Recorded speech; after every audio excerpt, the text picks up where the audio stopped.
Bonjour tout le monde, je suis très heureux de vous retrouver de nouveau sur notre canal aujourd'hui et j'aimerais aujourd'hui vous parler de la prise des antibiotiques. Généralement, quand on vous prescrit un antibiotique, c'est qu'on a dépisté auprès de vous une infection ou alors une tendance d'infection.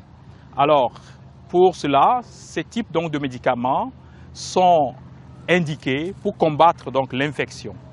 Mais ce qui se passe généralement, c'est que quand les gens reçoivent ce médicament et quand ils commencent par prendre le médicament, bien l'antibiotique, au bout d'une journée ou bien de 2 jours, ils sentent un certain soulagement.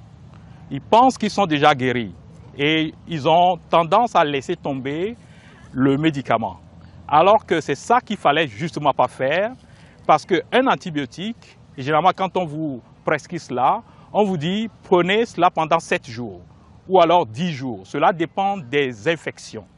Alors nous sommes dans ce cas de figure que quand on vous dit c'est 7 jours, ça veut dire que vous devez aller jusqu'au bout de votre cure.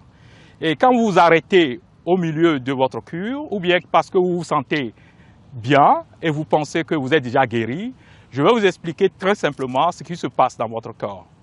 Parce que l'antibiotique qui a été prescrit contre une infection, par exemple bactérielle, ou alors pour pouvoir éviter ce qu'on appelle une surinfection, si nous sommes dans le cas d'infection virale, alors c'est que le nombre de jours qui a été indiqué, si vous ne respectez pas cela, vous vous arrêtez au milieu, et nous avons 2 choses qui se passent, 2 phénomènes qui se passe quand vous prenez l'antibiotique. Un phénomène qui s'appelle la bactériostase, c'est-à-dire tout simplement la prise de médicaments pendant un certain nombre de jours ou alors un certain dosage entraîne tout simplement la diminution de la multiplication ou alors carrément l'arrêt de la multiplication de la bactérie. Et cela donne la chance aussi au corps de pouvoir éliminer la bactérie par des voies diverses.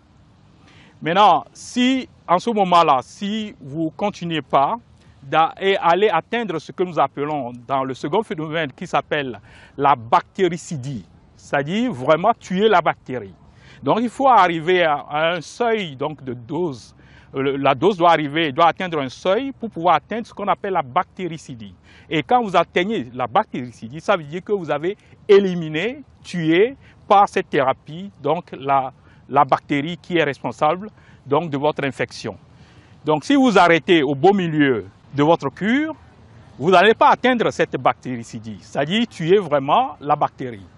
Vous allez rester au niveau peut-être de la bactériostase, peut-être, je le précise encore, parce que la bactériostase, vous pouvez la comparer aussi comme un boxeur dans un ring. Vous donnez un petit coup à la bactérie qui tombe dans un profond sommeil, par exemple, il y a un petit coma. Mais ce qui se passe chez la bactérie, malheureusement, dans ce cas, c'est que la bactérie a des prédispositions génétiques qui lui permettent maintenant, par la suite, de se réadapter à votre antibiotique et aussi, par la suite, aussi de devenir carrément résistante. Ça veut dire qu'en phase de résistance, quand vous reprenez donc le même type d'antibiotique contre peut-être le même type de bactéries, effectivement, cette bactérie ne sera plus combattue par ce médicament parce qu'elle est devenue tout simplement résistante. Et la résistance est devenue aujourd'hui un grand problème, un problème d'ordre mondial carrément, et nous cherchons à trouver les solutions. Même dans les hôpitaux, ces types donc, de résistance bactérielle créent aussi est aussi une source donc, de mortalité, même au niveau dans les hôpitaux. Je vous donne un exemple très simple. C'est par exemple en Allemagne, où on pourrait penser que dans les hôpitaux, il y a un niveau d'hygiène qui permette vraiment d'éviter ce type de problème. Mais je vous signale qu'en 2018, le nombre de morts causées par cette résistance, cette forme de résistance bactérielle, dépasse même le nombre de personnes qui ont succombé à un accident de la route, par exemple, l'année dernière.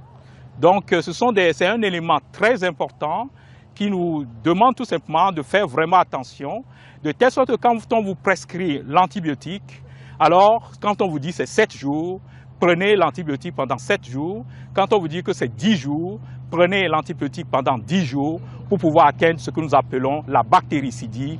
Ne pas s'arrêter à la phase tout simplement d'arrêt de la multiplication, mais d'arriver carrément aussi en sorte que la bactérie soit tuée et éliminée de votre corps. Voilà à peu près ce que je voulais dire par rapport à cela aujourd'hui, et je vous encourage vraiment à respecter la prescription et en sorte que vous soyez vraiment guéri de votre infection. Je vous remercie, je vous souhaite vraiment une bonne suite et je serai encore ravi de vous retrouver très rapidement sur notre canal. Merci encore et à très bientôt.